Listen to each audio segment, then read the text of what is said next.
Pourquoi les élections à Madagascar ne garantissent-elles pas une stabilité pérenne? Bon, nous là, nous parlons de Madagascar, mais c'est l'Afrique, hein, hein. Une stabilité pérenne. Une stabilité pérenne, pour moi, c'est toujours à cause de cette manque de vision, quoi.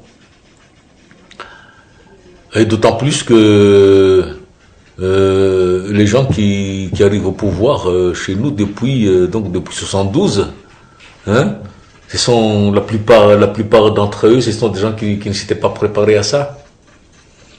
Si on fait la comparaison avec avec ce qui se passe le plus proche disons pas le plus proche en question de pas géographiquement, mais le plus proche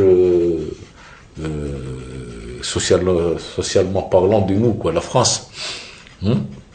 Et après, les gens qui se présentent aussi bien aux législatives qu'aux présidentielles, ce sont des gens qui ont au moins une dizaine d'années de politique derrière eux. Ce sont des gens qui ont déjà suivi, donc qui se sont appropriés depuis longtemps des problèmes du pays,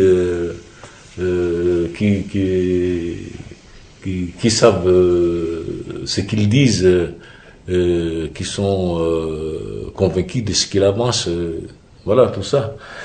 Mais chez nous, c'est à chaque fois que la personne est élue, que là, il va chercher, bon, qu'est-ce qu'on va faire, où est-ce qu'on va aller, tout.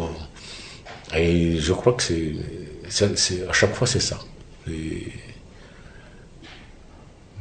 Bien que quand même les problèmes de Madagascar n'ont pas changé. C'est toujours un problème social. Hein? Donc les problèmes problèmes dans l'éducation, problèmes dans la santé, problèmes l'insécurité, hein? Et les problèmes sociaux sont les 4 problèmes cruciaux du pays, quoi. Selon vous, quelle est la valeur que les Malgaches accordent à la Constitution? Pas grand-chose.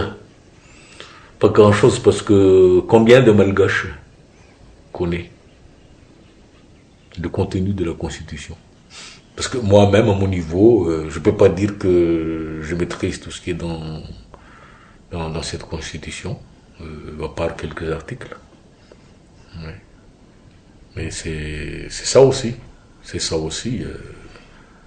Les gens font référence à la Constitution seulement quand il y a quelque chose qu'ils veulent réclamer.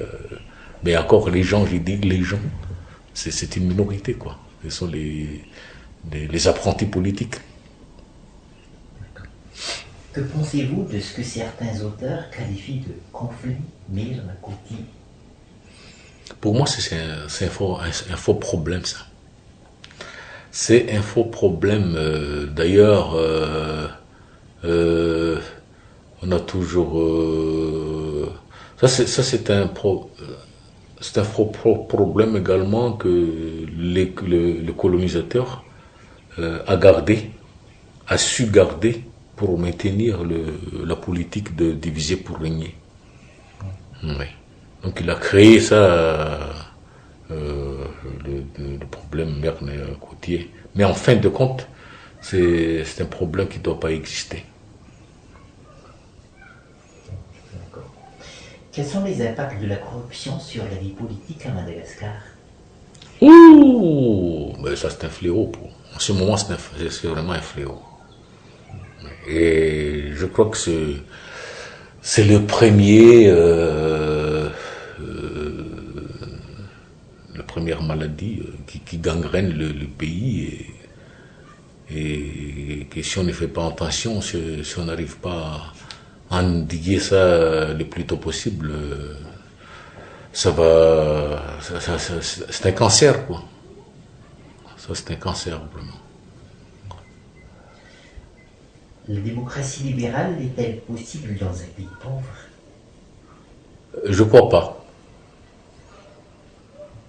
Je crois pas, parce que comme je l'ai dit tout à l'heure, il faut un certain niveau de compréhension, un certain niveau de, il faut que le peuple d'un pays soit en mesure de s'approprier effectivement de ce qu'est la démocratie, hein, de ce qu'il faut faire là-dedans. Ce sont des gens qui ont la capacité donc de discuter, hein, sans se chamailler, hein. Donc les gens des gens qui font de la politique par la tête et non pas par le cœur. Et c'est là également l'inconvénient, le grand inconvénient du malgache, hein, le malgache en tant qu'homme de cœur, rapidement, quand il discute, après une discussion, une âpre discussion, il y a toujours une scission, même au sein d'une famille qui ne se parle plus, parce que le malgache prend la politique à cœur. Ouais. Comment expliquez-vous la récurrence des crises politiques à Madagascar? La récurrence des crises politiques. Oui, mais c'est toujours cette manque de vision, cette manque de programme objectif, de programme clair, hein, pour mener le pays, quoi. C'est toujours ça. D'après moi, c'est toujours ça. Existe-t-il dans la société malgache traditionnelle des formes de démocratie? Paraît-il, moi je ne l'ai pas vécu, mais paraît-il, au niveau des Fukunul, là, au niveau des Fukunul, la manière dont ils débattent et dont ils prennent leurs décisions, les Fukunul d'antan, hein, arriver à trouver toujours un consensus pour la vie de la cité. Les notables traditionnels ont-ils encore un rôle politique à Madagascar? D'après moi, les notables traditionnels commencent à devenir également des faux problèmes. Ouais. Devrait-il en avoir un? Non, comme je dis, ils commencent à devenir des faux problèmes parce que leur notoriété, d'après moi, ne suit pas l'évolution du progrès, de l'évolution de la mondialisation. Oui. Aussi bien technologique que idéologique que politique, non, ça ne suit pas. Le FFKM devrait-il s'impliquer dans la vie politique? Si oui, sous quelle forme? Bon, le FFKM, pour moi, c'est non. Le FFKM, là, vous m'avez demandé c'est quoi, est-ce que tous les Malgaches connaissent la Constitution? Effectivement, c'est écrit dans la Constitution, hein, la séparation de l'État et de l'Église. Et donc le FFKM doit rester au niveau spirituel, temporel, en tant qu'Église. Et il est laissé, il peut conseiller l'État, oui, donner ses avis et tout à l'État, et des avis et des conseils qui restent tout à fait, comment on appelle ça, des avis qui restent consultatifs, quoi. Ouais. Comment expliquer la faible participation des Malgaches dans les partis politiques? Mais justement, c'est parce que le Malgache n'est pas encore suffisamment instruit pour comprendre qu'est-ce qu'on fait effectivement dans la politique. Et d'ailleurs, la manière de faire de la politique également de nos apprentis politiciens rend toute la vision de la chose fausse, quoi. Ouais. Que pensez-vous de l'article 35 de la Déclaration des droits de l'homme et du citoyen de 1787 quand le gouvernement viole les droits du peuple, l'insurrection est, pour le peuple et pour chaque portion du peuple, le plus sacré des droits et le plus indispensable des devoirs. Oui, mais à partir du moment, en démocratie, comme on dit, c'est le peuple qui donne, qui prête son pouvoir aux dirigeants, de par les truchements des élections démocratiques et tout. Parce que, comme on dit toujours, c'est le peuple qui est souverain.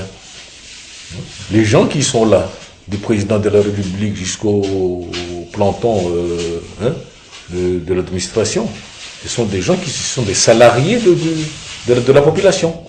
Donc ce sont des gens qui doivent faire ce que le peuple attend d'eux.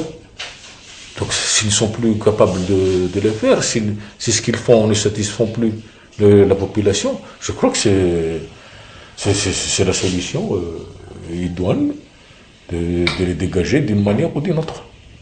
Et la dernière question, c'est quelle pensée vous inspire ce dessin de presse? Oui, moi j'ai déjà vu. Vive la démocratie, votez pour moi, j'ai un projet de société, votez pour moi, méga concert avec artistes sexy et un ballon pour l'équipe de foot. Bon, moi je crois que jusqu'à maintenant c'est le second qui est encore prise sur les électeurs malgaches. Projet de société, non, il n'y a pas beaucoup de malgaches qui s'intéressent à ça. Hein? Du moins, c'est tout, moi j'ai toujours cette capacité d'analyse, quoi. Vous leur racontez ça, bon, ils écoutent, ils posent quelques questions, mais au fond, ils se sentent pas, c'est pas leur problème, ils se sentent pas concernés. Mais vous leur amenez des artistes, vous leur amenez des t-shirts et tout, alors là ils vont dire que voilà la personne qui s'intéresse à nous, parce que il nous amène en Falfalenaïsia, un moment de bonheur, quoi, et même tout, il nous habille. Je vous dirais une anecdote. Durant la campagne 2013, un candidat était venu dans un bled. Alors, il est descendu de son avion, parce que c'est une région où ce n'est accessible que par avion, d'ailleurs. Il est descendu, bon, il y avait un comité d'accueil. Et donc, les gens ont commencé à lui demander où sont les t-shirts. Alors, lui, il était choqué. Il a dit, mais c'est pour les t-shirts que vous c'est à cause des t-shirts que vous vous intéressez à moi. Écoutez d'abord ce que je vais vous dire. Donc les gens qui disent non, si tu n'as pas de t-shirt, on ne t'écoute pas. Vous voyez. Et malgré ça, il s'est quand même hasardé à entrer dans la ville. Comme les trains d'aviation, c'est un peu éloigné. Il est entré dans la ville et les gens dans la ville se sont déjà préparés, montrant les t-shirts d'un adversaire vraiment probable, et en lui disant, voilà, toi tu n'as pas de t-shirt alors que lui il en a, il nous distribue, on a de quoi s'habiller, donc allez, reprends ton avion et fous le camp. Ça c'est une anecdote à partir de laquelle on voit la mentalité de nos électeurs.